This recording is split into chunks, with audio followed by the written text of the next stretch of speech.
এভাবে তুই থেকে যা স্বভাবে,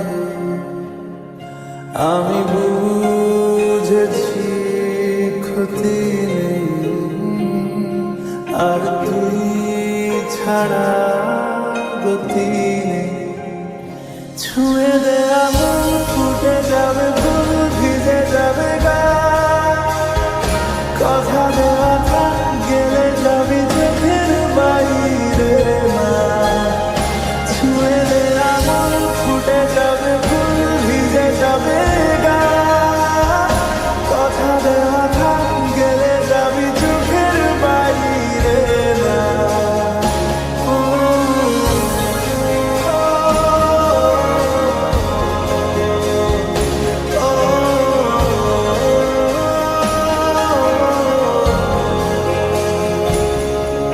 হ্যালো এভরিওয়ান, কেমন আছো তোমরা সবাই? তো আশা করি সবাই ভালো আছো। তো দেখতেই পাচ্ছ এটা হচ্ছে রাইস সেরিমনি ব্লগ। তো আগের ভিডিওতে তোমাদের দেখিয়েছিলাম যে গিফট কিনতে গেছিলাম পুচকুটার জন্য। তো দেখো আজকে হচ্ছে সেই দিন, আর আমরা রেডি হয়ে চলেও এসেছি। আর আমার বর আর কি মাকে, রাইকে আর আমাকে নামিয়ে দিয়ে গেল। আর ওরা হচ্ছে মানে আর কি বাবাকে আনতে গেছে। আমার বর আর কি দোকানটা বন্ধ করবে, দিয়ে বাবাকে নিয়ে তারপর একদম এখানে চলে আসবে। তো দোকান থেকে একদমই কাছে। আর এই যে দেখো পুচকুটা ওখানে রয়েছে, ওখানে বেশ বেলুন টেলুন দিয়ে একটু ডেকোরেশন করা হয়েছে। এই যে দেখো পুচকুটা, আর পুচকুটা একদমই ঠান্ডা, খুব মানে এত মিষ্টি কি বলবো। আর মায়ের কাছে না সব বাচ্চাই কীরকম যেন থাকে, মানে চুপ করে থাকে। আমি দেখলাম অনেকক্ষণ ধরে দাঁড়িয়ে, এই যে অনেকে কোলে নিচ্ছিল, কাঁদছিল, কিন্তু মা কোলে নিয়েছে, দেখো কি সুন্দর চুপ করে আছে। ওটাই মাকে বলছিলাম যে তোমার কাছে সব বাচ্চারাই বেশ ভালো থাকে আর কি, চুপ করে। তো যাই হোক, এখানে লাইট ফাইট খুব একটা দেয়নি, কারণ হয়তো গরম হয়ে যাবে, এমনিতেই যা গরম ছিল সেদিন ওয়েদারটা, ওই জন্য হয়তো লাইট দেয়নি, ওই জন্য বাচ্চাটা চুপ করে ছিল। আর এই যে দেখো আমার মেয়েকে দেখো, বেলুন টেলুন অলরেডি নিয়ে নিয়েছে, আরও বাচ্চা ছিল দেওয়ালে যে বেলুনগুলো লাগানো ছিল সব খুলে খুলে নিয়ে খেলছে।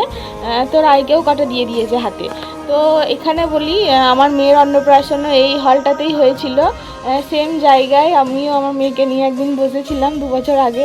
তো সেইগুলো মনে পড়ছিল, আর খুব মানে আমার মেয়েকে আমি বলছি যে দেখ তুই এখানে ছিলিস কিছু বছর, মানে 2 বছর আগে, দিয়ে তোরও এখানে অন্নপ্রাশন হয়েছিল, মানে পার্টিটা আর কি হয়েছিল এখানে।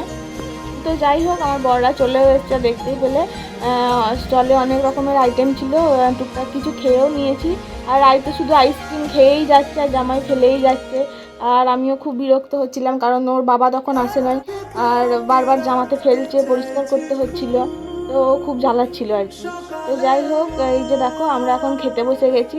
আর আমরা না যেখানেই যাই সেখানেই লাস্ট ব্যাচেই খেতে বসি, যেহেতু দোকান বন্ধ করে আমরা আসছি, মানে বাবারা দোকান বন্ধ করে তারপরে আসি, অনেকটাই দেরি হয়। তো আমরা সন্ধ্যে সন্ধ্যে কোনো অনুষ্ঠানেই যেতে পারি না, তো একদম লাস্ট ব্যাচেই আমরা খাই। তো যাই হোক কোনো ব্যাপার না, লাস্ট ব্যাচে খেলে যে মেনুগুলো অন্যরকম থাকবে তা না। আর এদের অন্নপ্রাশনে প্রচুর মেনু ছিল। এই যে দেখো পাখা করেছিল, তো সত্যি পাখাটা করে যে ওরা কী ভালো করেছে কি বলবো, এত গরম ছিল।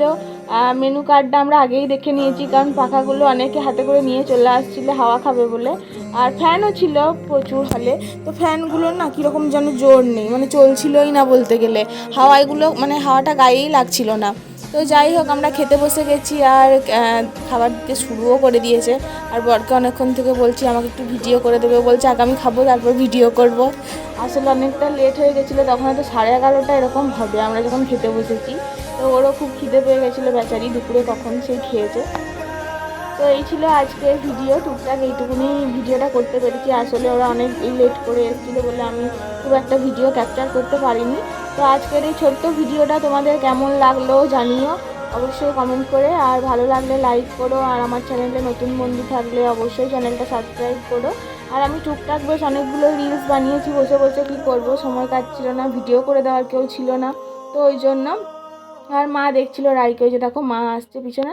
তো চলো আজকের ভিডিওটা কেমন লাগলো জানিও। তো চলো টাটা।